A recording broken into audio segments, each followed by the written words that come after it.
Pertama, sahabat saya Al-Mukarram Al-Ustaz Jamal yang sudah memimpin tahlil dan rawi maulid, Sahibul Bait Bapak Abdus Syukur sekeluarga, sahabat saya yang saudara saya Abang Haji Holil yang tidak asing lagi buat kita, ada paman saya Bapak Haji Abdul Khair, sahabat saya ini Bapak Haji Mamat, banyak lagi yang lainnya ya, para undangan, hadirin wal hadirat sekalian yang sama-sama dirahmati Allah Subhanahu wa Ta'ala. Alhamdulillah wa syukrulillah, kita panjatkan puji syukur kepada Allah Subhanahu wa Ta'ala. Di luar dugaan dalam takdir ilahi, pada saat ini saya bisa hadir memenuhi undangan Sahibul Bait Bapak Abdus Syukur keluarga dalam rangka 40 hari wafatnya mertua beliau. Dengan harapan kedatangan kita pada saat ini dan dengan doa-doa yang dibacakan, semoga almarhumah diterima semua amal ibadahnya, diampunkan segala dosa dan kesalahannya, dan dijadikan kuburnya raudhah min riyadil jannah, taman daripada taman surganya Allah Subhanahu wa Ta'ala.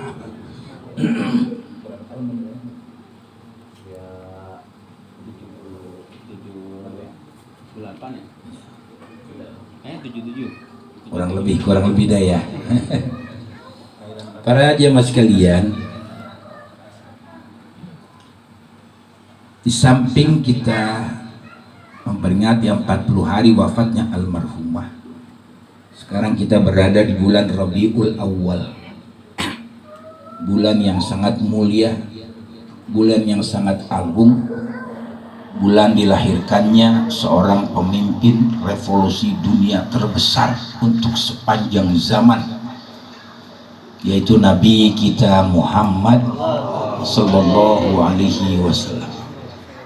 Mudah-mudahan COVID sudah berlalu dan maulid selanjutnya lebih syiar daripada waktu-waktu yang telah lalu, karena inilah memang yang kita dambakan sebagai rasa syukur kita kepada Allah dan cinta kita kepada beliau Rasul.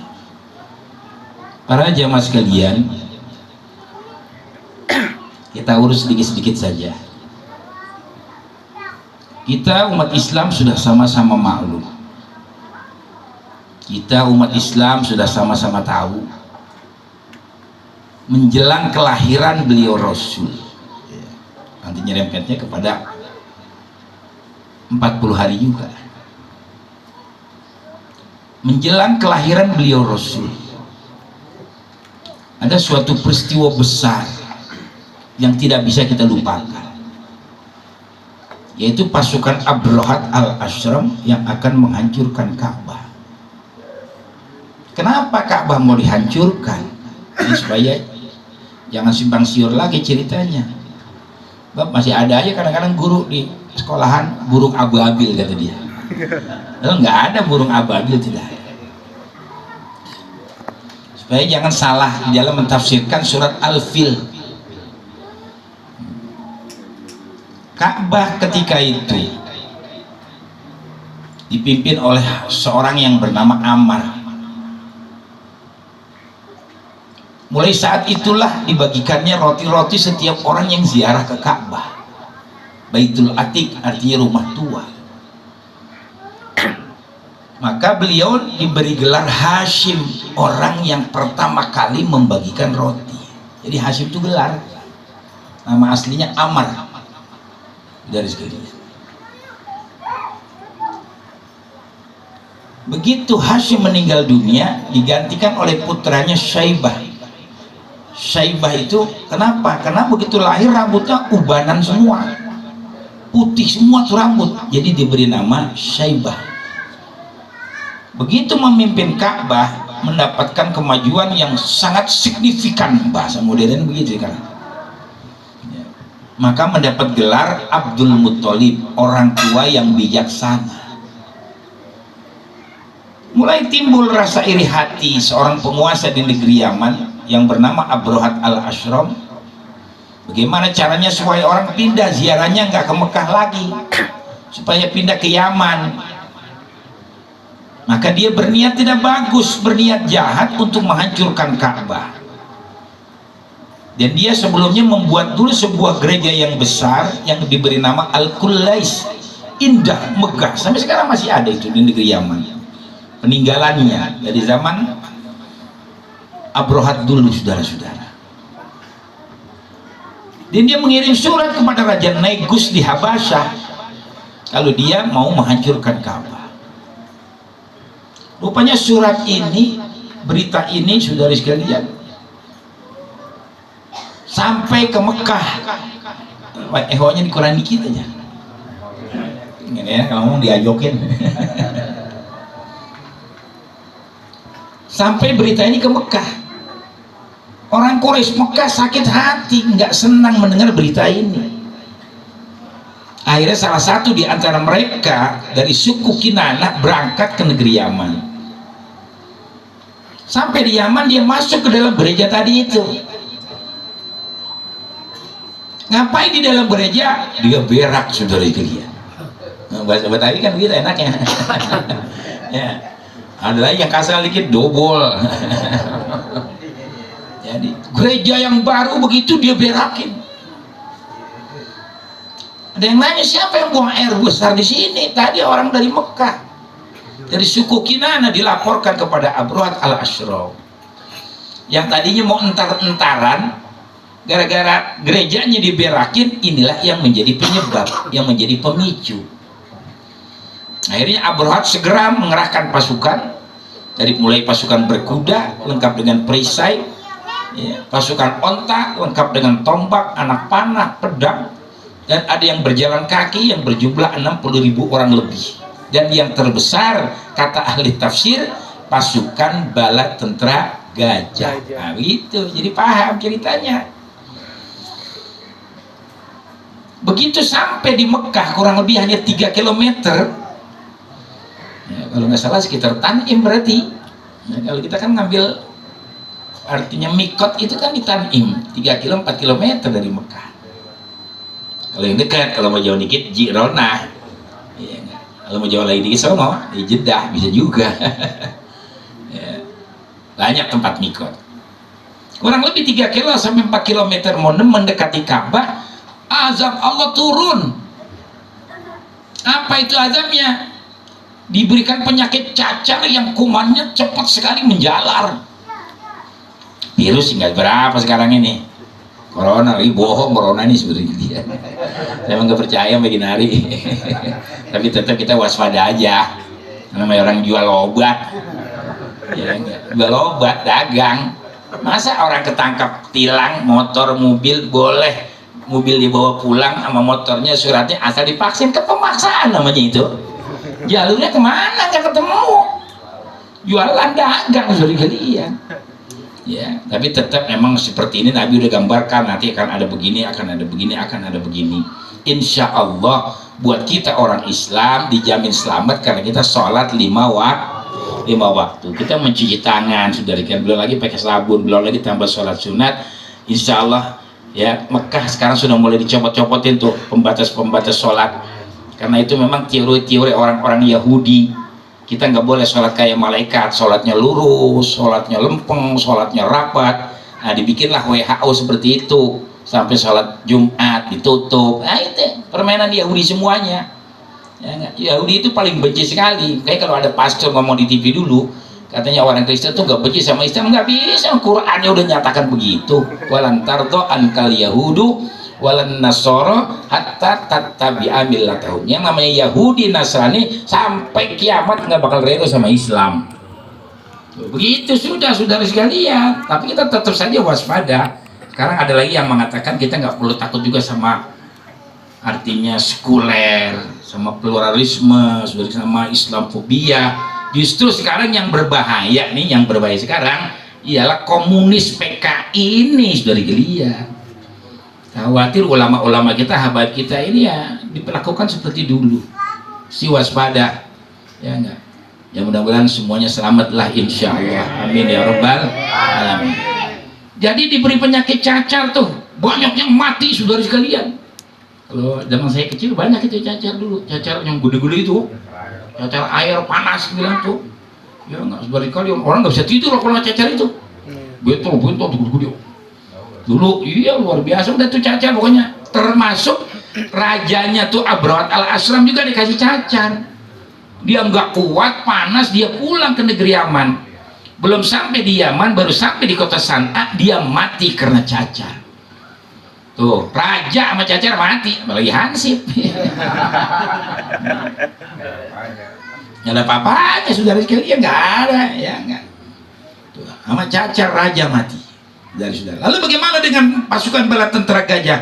Wa arsala alaihim tayran ababil. Ya, makanya kalau di dalam mentafsirkan ayat ini jangan diartikan melihat. Guru saya dulu bilang begitu. Alam taro kaifa fa'ala rabbuka bi ashabil fil. Apakah kamu tidak melihat? Salah terjemahnya. Kalau melihat ya sekarang. Ya, kita melihat sahibul baik, kita melihat saudara-saudara kita melihat orang-orang tua kita. Ini kan peristiwanya sudah 1400 tahun lebih yang lalu. Jadi artinya alam taro kaifa fa'ala rabbuka, apakah kamu tidak memperhatikan bagaimana ketika Allah bertindak dengan pasukan bala tentara gajah yang begitu besar-besar, gajah Afrika, saudara sekalian, luar biasa. Alam yaj'al kaidahum fi tadlil, Allah menghancurkan tipu daya mereka. Dengan apa tuh? Wa arsala alaihim tayran ababil, mengirimkan burung yang begitu banyak. Saudara sekalian, ababil artinya afwaja, muradifnya begitu. Ya persamaannya. Jadi banyak, artinya burung yang luar biasa udah. Dari saudara seperti Nabi Ibrahim juga dulu waktu mau dibunuh sama Namrud karena dia menghancurkan Tuhan-Tuhannya, maka Allah kirimkan nyamuk. Nyamuknya nyamuk Bangkok. Masuk ke kuping, masuk ke hidung, masuk ke mata, masuk ke mulut. Sehingga nggak kuat Namrud itu, dimasukin nyamuk, buyang, palanya sakit, dia adu sama tembok, dia adu sama tiang, mati gara-gara nyamuk. Tentaranya Allah subhanahu wa ta'ala. Ya. Jadi kalau tafsir Imam Nawawi itu mengatakan setiap burung membawa batu 3 dari neraka sijil, tarmihim bihijaratim min sijil. Jadi membawa batu itu batu ada tulisannya, jatah si A, si B, nggak boleh meleset. Pacok satu di kaki kiri satu, kaki kanan satu. Burungnya begitu banyak, batunya neraka sijil. Allahu Akbar. Saudara-saudara sekalian, ya. Faja'alahum ka'asfim, hancurlah mereka seperti daun dimakan ulat. Tadi saya ceramah di Kampung Melayu, haulnya Kiai Haji Fahru Rozi, banyak aparat, anggota DPR, pejabat. Saya buka sedikit arti ini. Ya, sekarang kan umat Islam lagi diintimidasi, umat Islam lagi disudutkan, dari sekali umat Islam lagi dimusuhin. Iya, lagi kiai masuk rumah sakit udah mati aja, udah nggak pakai nawar-nawar, udah diancam, udah ada tulisannya di sono. Ya, udah tahu dan siapa yang masuk tadi rumah sakit, Abu Hanifah, oh ada namanya, udah mati dari kalian. Iya, kita tetap mesti ikhtiar, semua mati kembali kepada Allah, tapi kita mesti ikhtiar, mesti berusaha. Kalau kita main masuk aja saudara sekalian, habis kita kasih racun, disuntik, mati kita. Ya, gara-gara vaksin ya, berapa banyak yang mati bulan Juli kemarin, hampir 100.000 yang mati tuh gara-gara vaksin. Ya. Nah ini karena memang ini dagang racun dari saudara. Ya, jadi umat Islam ini karena mayoritas di Indonesia jadi sasaran. Dan salah satu Islam yang kuat di dunia ini adalah di Indonesia, yang sudah berurat berakar. Bagaimana makanya supaya hancur, dipecah Islam di Indonesia. Ada paham ini, ada paham ini, ada paham itu. Dari sekalian, ulama ada yang ngaco ngomongnya kayak si sangit ngakil. Ngaco tuh kiai ngomong dari dia. Sama namanya Sangit Akil. Sirat bekas ketua NU. Saya mau manggilnya Sangit Ngakil buat dia. Soalnya terlalu berani ngomongnya itu, Pak. Ya enggak. Kan kita nggak ada Quran, ada hadis. Dia bilang sholat 5 waktu nggak ada dalilnya Al-Quran. Memang saya pernah ngaji, sholat itu cuma 3 waktu. Tapi kenapa jadi 5 waktu? Diambil dari sholat Rasul-Rasul, Nabi-Nabi. Sholat Zuhur, Nabi Adam, sholat Asar, Nabi Nuh. Jadi beberapa sholat Rasul-Rasul dikumpulkan menjadi 5 waktu. Dan ada di hadis, as-salawatul maktubah. Itu yang mesti kita jaga. Banyak sekali ayatnya, alladzina yarisuna al-firdausa hum fiha khalidun. Yang mewarisi surga firdaus itu siapa? Orang yang menjaga sholatnya, alladzina hum yuhafizun, sudah sekalian, orang yang menjaga sholat. Jadi sholat jangan pakai dibilang begitu-begitu, orang jadi bingung. Nah makanya kalau kembali kepada tafsirnya, akimis sholat lidulu kisyamsi ila ghasakil laili wa qur'an al-fajr. Sholatlah ketika matahari gelincir, maknanya sholat zuhur sama asar. Tuh tafsiran ulama, ila ghasakil laili ketika masuk waktu malam, maghrib sama isya. Wa qur'an al-fajr, sholat subuh.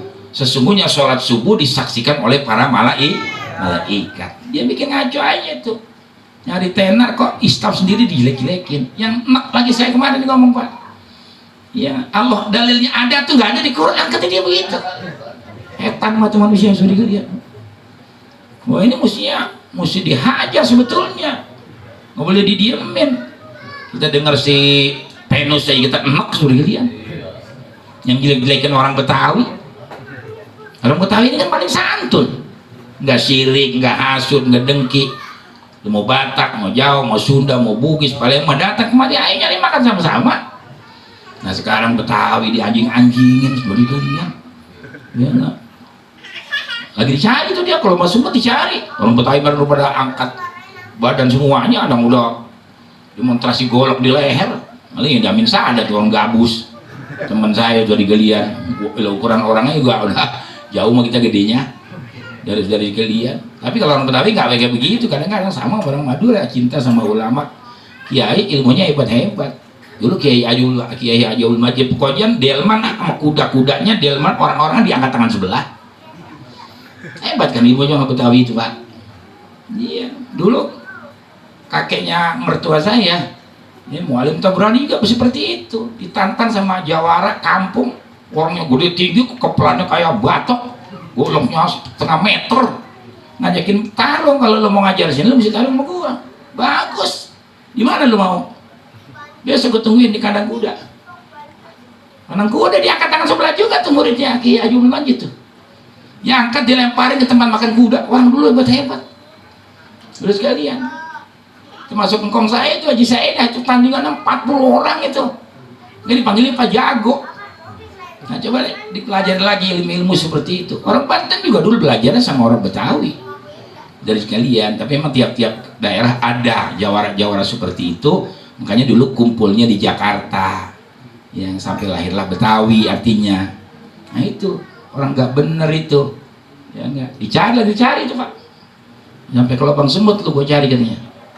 Orang Betawi ini baik, Mang Haji dapat orang Betawi ini. Alhamdulillah ya. Nah saudara-saudara sekalian, kita mohon kepada Allah nih, karena memang tetap masih jahat aja mereka terus ini ya. Terus nggak pernah habis memusuhi Islam di Indonesia nih. Nah Islam paling kuat. Mudah-mudahan tentara seperti ini, saya bilang tadi juga ke Melayu, biar Allah turunkan lagi buat menghalau, menghancurkan mereka orang-orang yang tidak suka terhadap Islam. Amin ya rabbal alamin. Kita kan cuma punya kekuatan doa sekarang ini. Kita ngelawan pakai duit kalah, politik kalah. Jadi kalian aparat mereka udah kuasai semua, preman dikuasai semua ya, preman-preman yang bengkok dah. Dari saudara sekalian, ormas-ormas sudah dikuasai semua, dikasih fulus semua ya. Kita cuma punya kekuatan orang-orang soleh, orang-orang baik, ustadz-ustadz, minta kepada Allah. Nah sekarang udah dibuktikan nih, belum besar yang memvonis Habib Rizik ya nggak, 2 minggu setelah memvonis mati saudara sekalian. Alhamdulillah. Yang bikin karikatur Nabi Muhammad SAW kemarin mati terpanggang di atas mobil, dalam mobil. Dia habis nabrak kontainer, mobil yang terbakar, dimatiin nggak bisa tuh api, terbakar hidup-hidup tuh. Itu yang bikin karikatur Nabi, yang jelek-jelekin Nabi saudara. Ada lagi yang besar, termasuk Perdana Menteri Israel Ariel Sharon itu, Itu yang banyak membunuh orang Palestina jutaan. Jadi kalian sakaratnya 8 tahun. Enak sekarang sehari aja nggak enak. Apa ada sekarat 8 tahun? 8 tahun sekaratnya nggak mati-mati. Saya pikir padahal udah mati, begitu dibuka perbanannya, begitu dibuka matanya belatung semua, otak belatung semua, tapi orangnya masih hidup. Itu manusia jahanam sudah dilihat. Nah sekarang lagi si Waterbus nih, lagi dimaki-maki merakyatnya sendiri. Ya, lu bilang ada senjata pemusnah massal. Mana senjata pemusnah massal? Jutaan orang Irak lu bunuh katanya, diluluin sama rakyat sekarang. Ribuan orang Amerika pada mati gara-gara kepentingan politik lu. Tujuannya memang menghancurkan Islam semuanya. Itu tadi saya katakan. Ya enggak, padahal yang namanya Nabi kita Muhammad SAW. Dulu dari kalian orang Yahudi udah tahu bakal kelahiran Nabi dalam kitab Taurat, dalam kitab Injil. Bahkan Nabi Isa sendiri menceritakan wa mubasysyiran bi rasuli ya'ti min ba'di ismuhu Ahmad. Kami, kata Nabi Isa alaihissalam bin Maryam, menyampaikan berita gembira, nanti sesudah aku bakal lahir Nabi akhir zaman yang diberi nama oleh Allah Ta'ala Ahmad Muhammad, yaitu Nabi kita Muhammad Sallallahu Alaihi Wasallam. Itu Nabi Isa sendiri ya, mengakui kerasulan beliau. Nah dulu ada di dalam kitab Perjanjian Lama, saudari kalian, ya, artinya ada cahaya di Gunung Tursina, itu tempat Nabi Musa mendapat wahyu. Kemudian tuh cahaya pindah ke Gunung Sir, itu tempat Nabi Isa alaihissalam mendapat wahyu. Dan yang terakhir cahaya itu gemerlapannya di Gunung Paran. Gunung Paran itu Mekah, Ka'bah, tempat Nabi Ismail, tempat Siti Hajar. Jadi jelas memang Nabi kita itu dari Mekah. Saking bangganya orang Yahudi sama pangkat Nabi akhir zaman yang belum lahir, saking pengen menang dia perang, dia tawasul Nabi belum dilahirkan, Allah kasih menang orang Yahudi. Dari saudara, apalagi kita umatnya yang beliau cinta. Waktu Nabi minta, ya, datang kepada Allah ditanya apa yang kamu mau, umatku masuk surga semuanya. Kayak apa Nabi sayang sama kita? Kata Allah, keberatan umatnya macam-macam manusia nanti. Ada yang korupsi, ada yang zina, ada yang bunuh, ada yang berebut warisan, macam-macam. Macam-macam, yang berebut cewek, macam-macam. Seperti gajah, enggak semua, kata Nabi. Sampai Allah bilang 2/3, enggak semua. Sampai akhirnya Allah kabulkan karena memang kekasihnya Allah. Yes. Aku terima permintaan engkau, semua umatku nanti masuk ke dalam surga. Turunlah ayat wala saufa yu'tika rabbuka fatardu. Baru Nabi senang setelah Allah memberikan jawaban seperti itu. Hanya ada terjadi dalam kisah Al-Imam Jalaluddin Asyuyuti yang pernah menjadi qadhi hakim. Namanya hakim kan ngadilin macam-macam. Mau kasus perceraian, saudari kalian, kasus pembunuhan, ya, kasus artinya penyerobotan, semuanya ada semuanya. Nah ada satu masalah itu Habib Umar ceritain juga, sering cerita itu beliau. Ya, ada kasus pembunuhan, kenapa lu bunuh dia? Ditanya itu sama hakimnya, kenapa lu bunuh dia? Apa salahnya dia? Dia tidak ada salah apa-apa, tapi dia menghina Nabi Muhammad SAW. Aku bunuh dia. Sampai akhirnya diciumin, saudara sekalian. Yang membunuh diciumin sama kodinya, sama hakim, luar biasa. Ya sekarang kalau ada yang menghina Nabi Muhammad, udah jedodin aja sekalian. Ceburin comberan kalau bisa beli. Orang beliau sangat sayang kepada kita kok. Ya, luar biasa Nabi itu. Kita nanti akan masuk surga bersama beliau. Anta alaman ahbabta. Kamu akan bersama-sama dengan orang yang kau cintai. Nah, jadi itulah tafsiran menjelang Nabi dilahirkan. Setelah itu Nabi dilahirkan, makanya dinamakan tahun gajah. Ya, banyak panjang cerita sejarah Nabi itu. Diasingkan dulu ke rumah Halimah, baru dipulangin lagi, diasingkan lagi, supaya Nabi jangan kena penyakit orang-orang kafir Quraisy Mekah. Jadi bersih dari hal-hal itu semuanya. Ya, 6 tahun ibunya meninggal, 9 tahun kakeknya meninggal. Ya, umur 12 tahun Nabi terpaksa diajak hijrah ke negeri Syam oleh pamannya Abu Thalib. tapi dia tetap getar-getir, masih terlalu kecil, 12 tahun, baru kelas 6 SD kalau kita itu ukurannya dulu. Jalan begitu jauh di terik matahari, saudara sekalian, tapi dia tinggal juga. Gua takut ada yang macem-macemin, gua ajak masih terlalu kecil. Tapi akhirnya Nabi datang sendiri, pokoknya paman aku mau ikut. Nah, karena Nabi sengket jadi diajak. Saudara-saudara, ini irhas nih, tanda-tanda kenabian. Ya, begitu turun dari gunung pasukan Abu Thalib aja, ini kan banyak kafilah dulu. Itu ada batu sujud, pohon sujud. Dari kalian, ada seorang pendeta yang bernama Jarjis. Bisa juga dipanggil Bahiro, kita kenalnya Buhairo dulu. Kalau kita ngaji dulu, belajar di Al-Kafi, pendeta Buhairo. Boleh juga disebut Bahiro, tapi aslinya namanya Jarjis. Dari kalian. Jadi dia turun, menghadap orang-orang yang turun dari gunung itu. Dia lihat ada pasukan ini yang dipayungi sama awan. Ini pendeta alim, dia udah belajar Taurat dan Injil. Yang aku tahu kalau ada suatu kelompok kafilah dipayungi sama awan, ada tanda seorang rasul di situ, ada calon nabi. Tambah tadi buktinya pagi-pagi batu sujud, pohon sujud. Karena di dalam kitab Taurat dikatakan batu pun tidak akan sujud kecuali kepada calon nabi akhir zaman.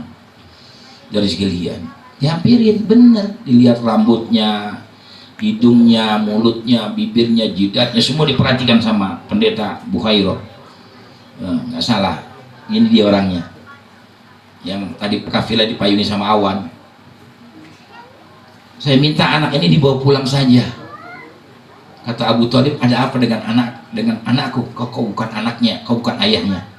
Karena aku sudah baca di dalam kitab Taurat dan Injil kalau Nabi itu yatim. Iya, aku bukan ayahnya, aku pamannya yang merawat dia, membesarkan dia. Ada apa dengan dia? Orang Yahudi Nasrani sedang mencari, akan dibunuh dia. Dari mana kau tahu itu? Kalau dia ini calon nabi. Tadi batu sujud, pohonan sujud, waktu jalan tadi dipayungi sama awan. Aku sudah tahu semuanya di dalam kitab Taurat dan Injil. Sampai akhirnya Abu Thalib dagangnya nggak konsentrasi, ya seri-seri dijual sama dia dah. Yang penting cucu gua, ponakan gua selamat. Saking soal luar biasa sayangnya. Tapi kalau ada orang mentafsirkan Abu Thalib itu mati kafir, salah, dia nggak ngaji. Orang nggak ngaji sudah digelian. Banyak kadang-kadang mahasiswa tuh ngaji-ngaji begitu tuh, ngaji-ngaji kelompok. Dia asal gobleh aja, titel juga SAG, sarjana asal gobleh. Ya. Jadi tafsir Ibnu Abbas saya baca, Abu Thalib itu ya nggak mati dalam keadaan Islam. Islamnya Abu Thalib sama dengan Islamnya Ashabul Kahfi yang disembunyikan. Ya nggak. Ashabul Kahfi itu di Yordan, sudah dikelian. Jadi ada seorang raja bernama Dikianus, itu 6 orang menterinya itu, ya, Tamliho, Nistalmina, Nihoslimina, Martilius, Kasitius, Sidenius. Tempatnya Tarsus, ibu kotanya Apesus. Memang di sana begitu bahasanya. Satu saat kerajaan mau diserang, dia jatuh pingsan mati. Akhirnya 6 orang menteri ini bingung, kok raja cuma dengar mau diserang bisa jatuh pingsan mati. Padahal dia sudah ngaku Tuhan itu Dikianus, sama dengan Fir'aun. Nah, ini yang paling cerdas, yang paling punya duit namanya Tamliho, ngajak makan lagi kumpul begini, yang lain suruh makan, dia nggak mau makan. Kenapa kau yang ngajak makan aku, kau nggak mau makan? Aku lagi bingung, pikirkan si Dikianus ngaku Tuhan kok jatuh pingsan mati. Aku juga lagi bingung. Dari sekalian, kalau begitu sudah kita tinggalkan saja istana kerajaan ini. Buat apa kita dipimpin sama orang kafir? Kita orang-orang beriman. Innahum fityatun amanu birabbihim wazidnahum huda. Karena mereka itu pemuda-pemuda yang beriman, yang bertauhid kepada Allah Subhanahu wa taala. Makanya dijaga oleh Allah. Dari sekalian, akhirnya demi ya enggak keselamatan di akhirat, dia tinggalkan tuh istana. Ya cari tempat ingin bersembunyi, bertemulah seorang penggembala. Dia tanya, mana gua itu? Kahfi arti gua. Ya, oh di sana gua itu. Coba kalau bisa antar aku, katanya. Ya, baik, aku antar kau, penggembala. Dulu kalau penggembala tenang di sana pakai anjing. Kemudian anjingnya ngikut. Biasanya anjing kalau bawa alamat kurang bagus dari kelihatan. Ya, akhirnya disambit sama batu tuh anjing, dia berbicara, asyhadu alla ilaha illallah wa anna Isa ruhullah. Aku bersaksi bahwa tidak ada Tuhan hanya Allah dan Isa itu adalah ruh Allah subhanahu wa ta'ala. Sudah sekalian, gelarnya ruhullah dia. Bingung tambah anjing syahadat. Luar biasa saudara sekalian. Sekarang orang baru punya pejabat sedikit aja udah kagak mau sembahyang. Ya boleh, karena nggak begitu kan kelakuannya pada semuanya begitu. Jadi makanya dikatakan wasaminuhum kalbuhum. Yang kedelapan ashabul kahfi adalah anjingnya saudara sekalian. Jadi itulah satu-satunya anjing yang masuk ke dalam surga. Ikan yang masuk ke dalam surga juga ada, ikan yang menelan Nabi Yunus saudara sekalian. Ya, ada lagi kambing yang masuk ke surga, kambingnya Habil. Ya enggak, kambingnya Nabi Ismail sama. Kalau menurut tafsir begitu juga. Waktu Nabi Ibrahim menyembelih Ismail diganti kambing, itu asalnya kambing dari Habil dahulu diturunkan lagi. Itulah kambing yang masuk ke dalam surga. Ular yang masuk surga ular Nabi Musa alaihi salam. Dah, saudara kalian, jadi itu namanya irhas, tanda-tanda kerasulan. Nah yang kedua, ketika Nabi usia 20 tahun hijrah lagi ke negeri Syam. Basra kota di negeri Syam itu. Basra itu kota di negeri Syam. Bertemu lagi seorang pendeta namanya pendeta Masturo. Bersama Maisarah orangnya Siti Khadijah, lagi jejaka, ting-ting 20 tahun. Saya dulu waktu ngarap mau 20 tahun tuh ngarap Bang Haji nih. Ya enggak, dia nikah saya ngarak nih dulu. Yang baca selawat tustur, saya yang baca Quran saya sudah kelihat. Nah itu 20 tahun. Jadi dagang. Ya, sampai di sana ketemu pendeta, ditanya, "Hai Maisarah, mana orang yang bersama kamu tadi?" Dia sedang beristirahat di bawah pohon. "Siapa namanya?" "Muhammad." "Dari mana?" "Dari tanah haram Mekah." Waduh, nggak salah ini, emang udah waktunya.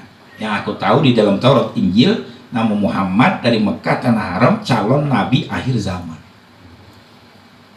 Di mana dia? Di bawah pohon sana. Nah, tambah lagi di bawah pohon, kata Nabi Isa, ya, tidak ada satu manusia pun yang berani duduk di bawah pohon itu kecuali calon nabi. Karena kalau orang biasa duduk di situ mati pulangnya angker. Kayak pohon juwet gitu sebenarnya. Pohon juwet itu ya.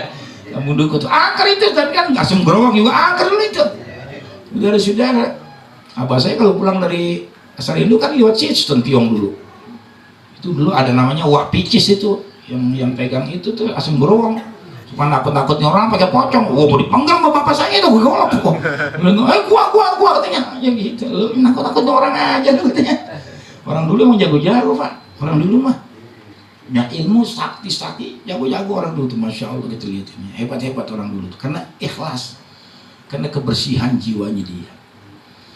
Nah ini saudara sekalian, jadi akhirnya pendeta Masturo menghampiri beliau Rasul, dilihat dari rambut, hidung, mata semuanya, ya enggak, dia yakin kalau ini adalah calon nabi akhir zaman, ya sebentar lagi akan diutus artinya. Tapi dia minta bukti lagi, dibuka kerah bajunya Nabi dibuka. Nah di sana ada stempel seperti apel, tulisannya Khatamun Nabiyyin. Nah ini, maka Muhammadun aba ahadim mir rijalikum walakin Rasulullah wa khataman nabiyyin. Khatam bisa arti cincin. Khatim itu cincin. Ini al-khatam. Ala lihat khatam. Khatam bisa juga penutup. Kenapa diartikan cincin? Karena waktu Nabi mengirim surat kepada Raja Romawi, sudah sekalian stempelnya cincin. Jadi khatam cincin, khatam penutup. Ya, Nabi itu Nabi pemungkas. Nabi diutus Allah sebagai pemungkas. Yang kedua, Nabi diutus untuk seluruh umat manusia.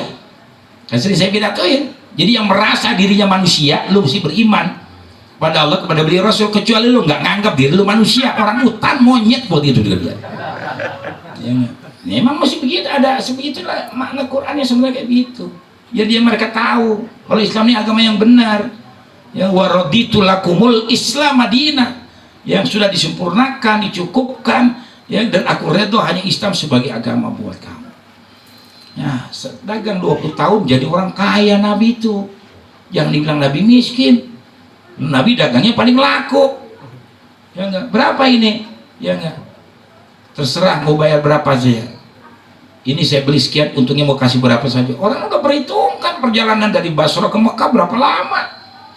Habis terus dagangannya saudara sekalian. Nah seperti itulah. Ya, jadi 20 tahun sampai 25 Nabi jadi orang kaya. Ini waktu menikah dengan Siti Khadijah, mas kawinnya berapa coba? 1.250 gram. Kalau sekarang 1.250.000.000. Karena berat emas segram 1 juta sekarang. Nabi tuh mengangkat derajat wanita, berarti Siti Khadijah sudah janda. Tapi janda juga sudah sekalian dikembalikan lagi ke kegadisannya, wanita terbaik di dunia. Sampai ke akhirat nggak ada lagi Siti Khadijah, baru Fatimah, baru Siti Asia, baru Siti Maryam. Itu wanita-wanita terbaik. Jadi Nabi juga punya anak hanya dari Siti Khadijah, dari lain cuma ada satu, tapi meninggal juga, dari Maria Al-Qibtiyah. Ya, namanya Qasim, kalau tidak salah, itu dia meninggal. Yang hidup kan Siti Fatimah, Rogoyah, Umi Kulsum, yang 2 diambil sama Sayyidina Utsman. Kenapa tuh? Dzinnurain, ya, karena dia mendapat 2 putri Nabi. Pertama dapat Siti Rogoyah, meninggal dunia dari kalian. Yang kedua turun ranjang sama Umi Kulsum. Jadi 2 putri Nabi kawin sama Sayyidina Utsman. Kenapa? Ini orang kaya buat perjuangan membela Islam. Salah satu yang dia korbankan paling besar adalah ketika perang Tabuk.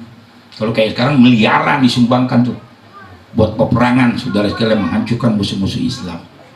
Itu kalau Sayyidina Umar al-Faruq. Faruq artinya al-farqu alladzi yufarriqu bainal haq wal batil.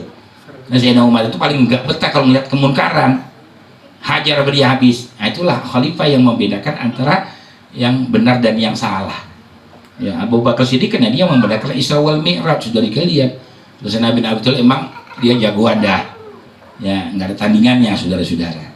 Nah, saudara sekalian, jadi akhirnya beliau menikah dengan Siti Khadijah. Mas kawinnya 1.250 gram. Ontaknya 20 ekor. Dulu ontak itu kendaraan mahal, belum lagi ya sandang pangan, makanan semuanya. Makanya kita diperintah anak bujangan kalau mau nikah kerja dulu, kerja biar imat, kumpulin tuh duit, ntar punya pacar, ada khitbah, ada menikah, manis tato amin kumul bata, yang sudah bisa memberikan belanja. Kasih mas kawin yang pantas 25 gram, kan cakep kalau nikah begitu. Mas kawin 2 gram ya. Mas kawin 2 gram, malah yang mas kawin udah gini pakai kulhu, orang miskin itu mah. Mas kawin kulhu 3 kali, deh orang susah itu mah gue digelian. Nah, zaman sekarang mah tawain orang begitu. Ya, jadi kita mesti cari duit, beli mas kawin biar keren, bikin jas, ke dasi, ke sepatu gitu, jadi terhormat kita. Nikah mas kawin 2 gram, pakai levis, pakai jas, ke sepatu basket lah. Jelek banget pengantin gitu dulu. Dan Nabi udah contohkan seperti itu. Nah, kira-kira usia 40 tahun perjuangan. Nah, perjuangan Nabi itu yang sekarang mesti kita pelajari, sampaikan kepada umat. Ya, di samping juga adalah perjuangan untuk membela kebenaran, Nabi juga mengajak umatnya buat persediaan hari akhirat. Karena pada akhirnya manusia semua bakal mati. Tapi yang mati karena corona jangan. Dari kalian, ya, kita minta yang wajar saja dari Allah. Pada akhirnya karena malaikat di waktu Allah menciptakan manusia, ya, malaikat itu bertanya, ya Rob, begitu banyak manusia kau ciptakan, nanti nggak muat dia. Kata Allah apa? Hai sekalian malaikat, inni ja'ilun mauta. Nanti itu manusia aku matikan. Ya, cara bergantian. Kalau dulu kita ngeliat orang mati jarang kan? Kampung rambutan ini jarang, kecuali udah tua banget baru meninggal. Ya nggak jarang dulu orang mati, jarang karena manusianya sedikit. Sekarang begitu manusianya banyak, saudara sekalian, sekali mati sekapal tenggelam mati. Ya nggak, satu kapal laut tenggelam mati gitu. Karena manusia udah banyak. Kalau dulu emang manusianya dikit, ya dikit atu-atu, jarang dulu kita. Ya nggak, jauh-jauh. Nah itu kalau kita udah meninggal dunia, kuburan di sana semua tuh, kober semua.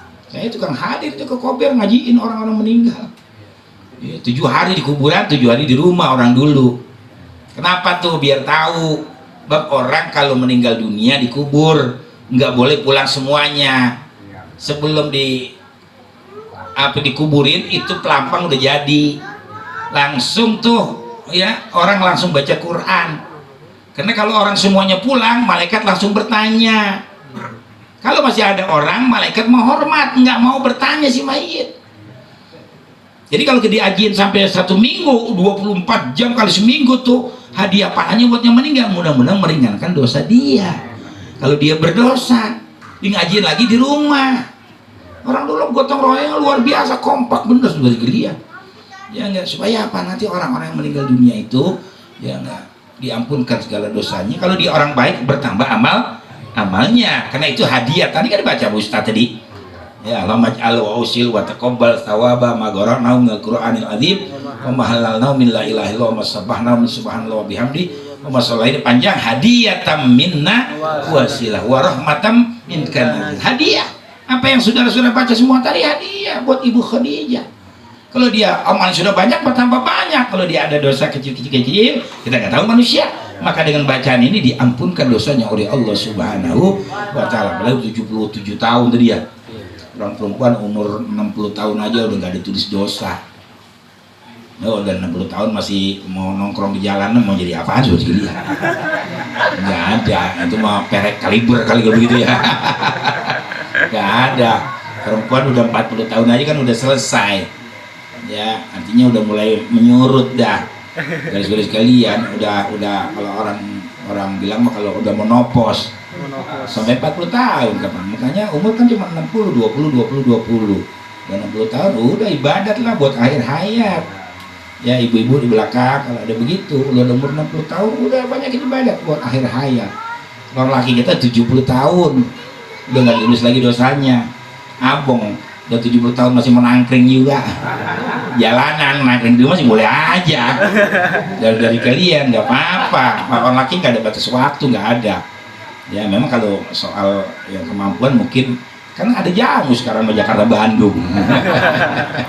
Ya, banyak macam-macamnya dah. Yang penting kita bisa menyenangin. Yang penting manis tato amin kumul ba'da. Jadi para jamaah sekalian, pada akhirnya manusia semua pasti bakal kembali kepada Allah.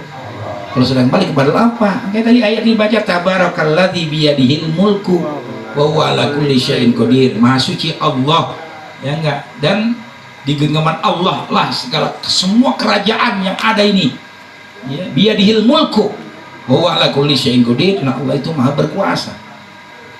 Alladzi khalaqal mauta wal hayata liyabluwakum ayyukum ahsanu amala. Allah yang menciptakan kematian, Allah menciptakan kehidupan dan kematian untuk menguji kamu, siapakah di antara kamu orang yang paling banyak amal ibadahnya. Tapi kita nanti kembali hanya amal. Dari saudara, amal ibadah ini yang buat kita ya.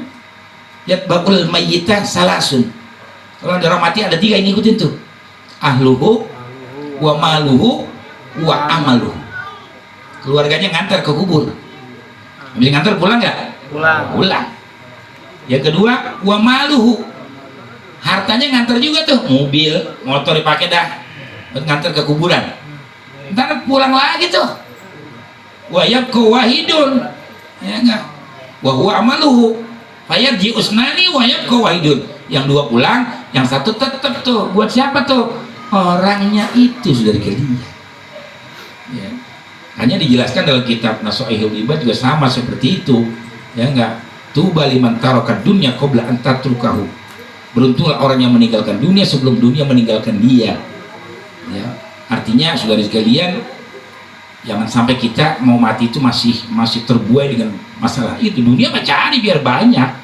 Maksudnya kalau kita giran ibadat, nah dunia tinggalin kayak di Mekah.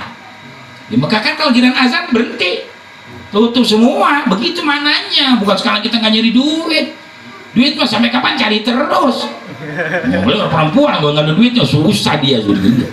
Anak-anak. Jadi maksudnya seperti makanya apa juga perlu ditafsirkan. Tuba liman tarokat dunia qabla an tatrukahu. Jadi beruntung orang yang meninggalkan dunia sebelum dunia meninggalkan dia. Yang kedua, ya, wabana qablahu qabla ayadkhulahu. Orang yang membangun kuburan sebelum dia masuk ke dalamnya. Dari kalian, artinya apa? Lagi hidup dia ibadat, biar besok kembali dia sudah punya persiapan. Sama namanya membangun itu. Wabana qablahu qabla ayadkhulahu. Yang ketiga, ya enggak? Wa yarda rabbahu qabla ayyalqahu. Allah redho belum mati, Allah udah redho sampai lagi udah meninggal dulu. Makanya disuruh kita banyak amal, berbuat baik dari kalian. Ini yang akan menyelamatkan nanti seperti itu. Lihat ini kematian orang-orang yang bertakwa. Ya, jadi jangan diikutin orang-orang yang Mudah-mudahan zaman sekarang ini kayak besok saya pesan hati-hati, jangan asal-asal. Agama ini bukan sekedar sholat ngaji doang. Memilih pemimpin juga jangan sembarangan. Besok kita milih pemimpin tukang bohong, kebagian dosa terus sampai dia selesai. Garis galian, iya kalau milih pemimpin yang dicintai sama rakyat. Kayak Abu Bakar tuh begitu mestinya. Ya, sama Nabi apa? Yang aku cinta ada 3. An-nazru ila wajhi Rasulillah, infaqu mali ila Rasulillah, wa kana nanti tahta Rasulillah. Kata Abu Bakar, yang aku cinta tentang dunia kamu ada 3. Ya, aku paling suka mendermakan harta buat Rasul perjuangan.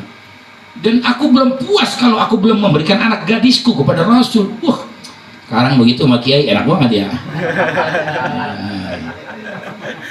Nah, yang pertama tadi an-nazru ila wajhi Rasul. Aku belum puas setiap hari kalau nggak melihat wajah Nabi, aku tuh murung, susah hidup aku. Suka sekali lihat wajah beliau Rasul tuh. Itu pemimpin yang dicintai. Lu ngeliat muka Jokowi seneng loh. Muka Luhut, Prabowo gue gedemen itu dia. Kan nyalonin lagi presiden, udah kalah 4 kali masih nyalon dia. Ya sudah bilang tadi saya bahas juga, di sana banyak aparat nggak apa-apa. Prabowo mau berteman sama Anies, jangan jatuhin Anies. Ya, besok jangan 2 pemilihan pemimpin, minimal 3, syukur bisa 4. Tadi permainan naga-naga 9 ini. Jadi memang calonnya mari cuma Jokowi sama Prabowo, dia juga itu. Dari sekalian, ya, orang si Jokowi yang bawa dari solusi Prabowo, dari saudara. Memang kita kan nggak tahu politik, susah. Makanya ada politik nggak apa-apa, sebetulnya pemberitahuan supaya kita ngerti. Kalau kita bego bener jangan. Buat sekedar yang jangan membahayakan, gitu kan? Jangan. Dulu dia yang mati berapa gara-gara dia berdua itu? Waktu pemilihan presiden, ratusan itu orang yang mati ditembakin. Sekarang dia kayak kentut matahari, liatin. Nyalon lagi presiden, kan orang bilang kan begitu kan? Si itu naik kuda putih, si kuda naik kuda merah, bareng-bareng jalan-jalan dulu. Bayang juga gak pernah tuh manusia. Ya, jangan, bisa hati-hati, makanya jangan asal ikut-ikutan. Ulama kiai lah, saya sedikit banyak saya terjun dalam politik untuk menyelamatkan semuanya. Jadi pada akhirnya mari para jamaah semua, kita pasti bakal kembali kepada Allah. Kullu nafsin dha'iqatul maut, setiap yang bernyawa pasti bakal kembali kepada Allah. Mudah-mudahan kita semuanya diberikan sehat, afiat, panjang umur, bisa beribadah kepada Allah, bisa senang kita hidup bersama istri anak-anak kita semuanya. Ya Allah, Rabbana atina min ladunka rahmatan wa hab lana min ladunka rasyada. Rabbana atina fid dunya hasanah wa fil akhirati hasanah wa qina adzabannar. Subhana rabbika rabbil izzati amma yasifun. Assalamun alal mursalin walhamdulillahi rabbil alamin. Assalamualaikum warahmatullahi wabarakatuh. Waalaikumsalam warahmatullahi wabarakatuh. Jazakumullah khairan katsiran guru kita.